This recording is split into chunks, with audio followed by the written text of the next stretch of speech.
Hello and welcome to this lecture. In today's video, we're going to be focusing mainly on Mies's life before moving to Chicago. When thinking about Mies, most people picture the Seagram Building or Lakeshore Drive, the Crown Hall or the Barcelona Pavilion, right? The quote "less is more" is so deeply associated with Mies that it is hard to imagine any of his buildings not following that idea. But let's not forget where it all started. Mies was born in 1886 in Aachen, Germany, where he also attended the School of Applied Arts. His first ever built project is the real house, which, unless you've studied his work, you'll probably never guess was designed by Mies. The house follows the collectively accepted design style for residential homes at the time, and as you can see, less is more is nowhere to be found. Between 1908 and 1912, Mies worked at Peter Behrm's studio as the assistant to no other than Walter Gropius. There he also met Le Corbusier for the first time, who was also working for Behrm. During his time there, he was involved in the design process of more modern and daring buildings, such as the AEG turbine factory in Berlin. Yet, when he had to design on his own, Mies was still going back to the traditional architecture, or at least looking back at the classics, as was the case with the Bismarck monument he designed in 1910 or the Kroller-Müller residence in 1912, both of which get inspiration from the Greeks and the Romans. At this point, Mies already felt his ambition didn't fit into what was traditionally accepted as architecture at the time, and so his transformation began. To mark this turning point in his career and personal development, he decided to change his name from his original Ludwig Mies to Ludwig Mies van der Rohe. This also helped him appear more of an aristocrat, which he probably also hoped would have the side effect of allowing him to meet wealthier, more open-minded clients who could pay the bills even in a time of crisis such as the First World War was. Mies himself had to go to war. He served his country between 1915 and 1918. Then, in 1918, when the war was reaching its end, he came back to Berlin, where he started his own studio. At this point, his designs started to change.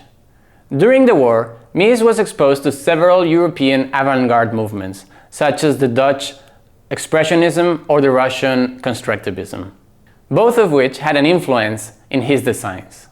You can see this by looking at some of his unbuilt designs, such as the one for the skyscraper in Friedrichstrasse in 1921, the glass skyscraper 1 year later in 1922, or the reinforced concrete office building a year after that in 1923.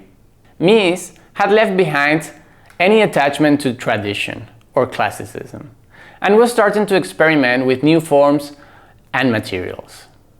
In his own words, his ambition was to create a fundamental form of architecture free of any ideological complication that would go back to the building materials and elementary design.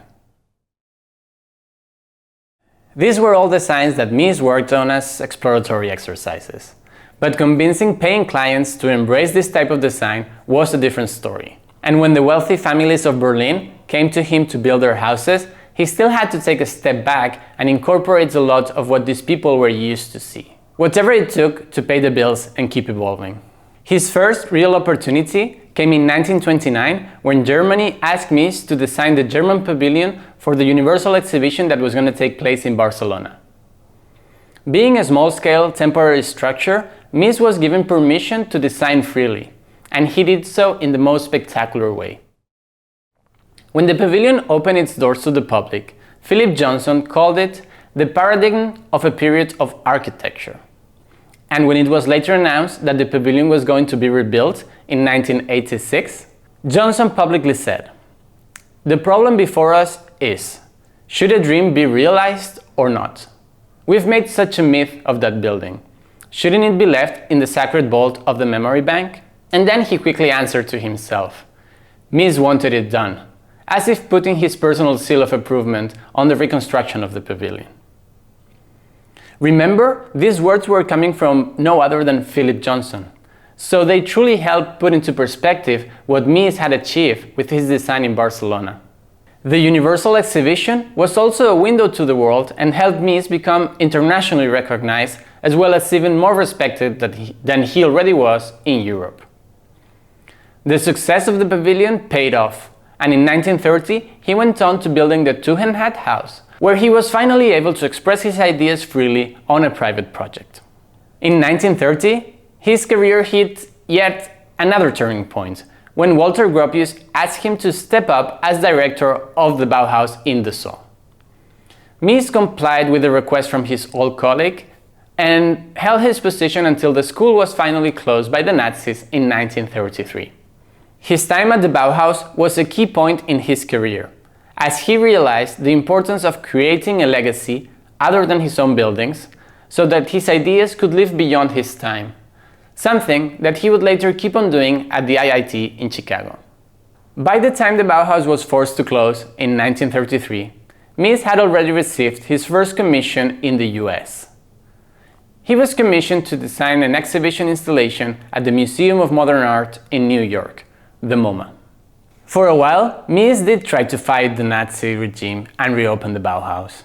But in the end, the conditions imposed by the Nazi were so strict that Mies didn't think he would be able to pursue his vision under such restrictions.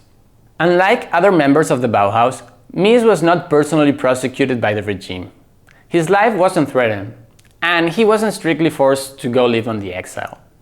But at some point, he simply felt like the opportunities he was after were elsewhere. And in 1937, he took a chance and decided to permanently move to the US, where, as we will see in other lectures, he was able to materialize his ideas and build his legacy to a point that probably not even himself could have imagined when he left. Stay tuned for our next videos, where we will take a closer look at the works that Mies did at the Illinois Institute of Technology and from his practice in Chicago. See you in the next video. Bye.